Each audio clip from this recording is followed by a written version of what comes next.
The co-op campaign is comprised of a lot of different elements. There's campaign co-op, which is essentially your story campaign you play through with your buddies cooperatively. You have competitive campaign, which is a more competitive experience. You're competing for high score with your buddies.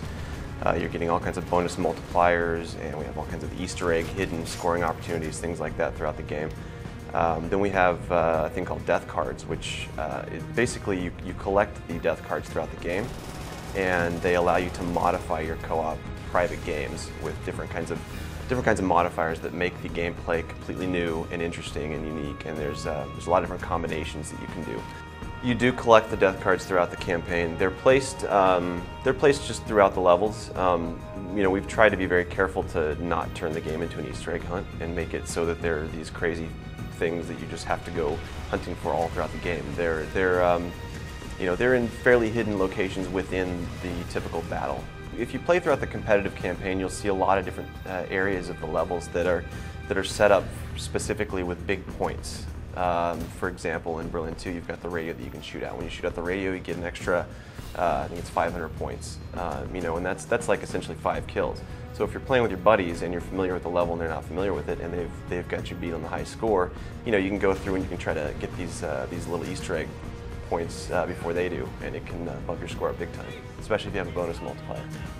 The basics of the competitive scoring are that you get points for kills, you get points for different types of kills. Melees are one of the highest unique points that you can get. Headshots are right behind that.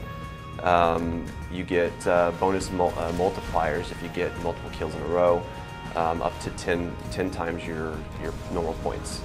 And the 9 times and 10 times multipliers you can only obtain through getting melees or headshots.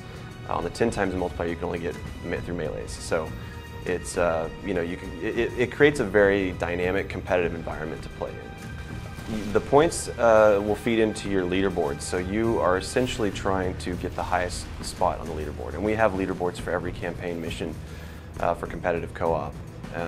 And it is, of course, bragging rights. And you also you can unlock challenges in co-op challenges, and the challenges that you unlock will feed into your global rank. They unlock XP, and your global rank allows you to unlock weapons and attachments and challenges and upgrades in multiplayer as well.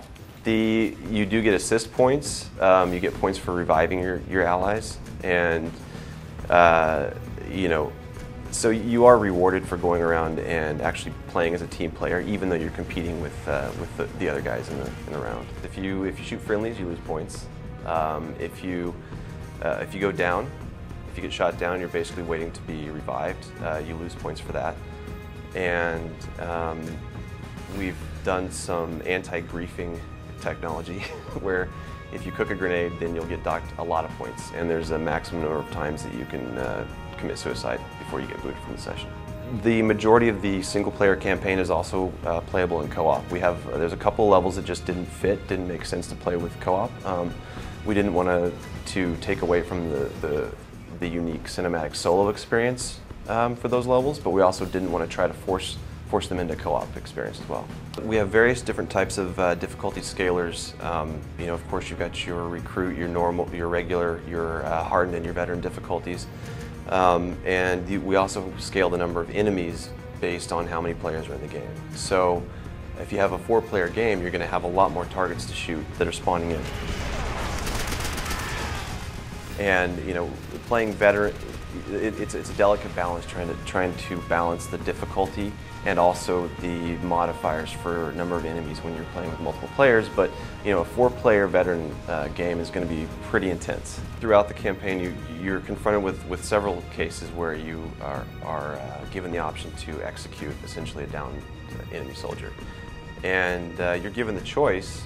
You can take this action or you can not take this action, and you'll see the game will react differently based on whatever choice you make. Kill them all! Wipe the scum from the streets! These men are trying to surrender! What is going on? Look around you, Chernov! It's up to the player if they want to make that moral decision and shoot the enemies and put them out of their misery. Then that's up to them.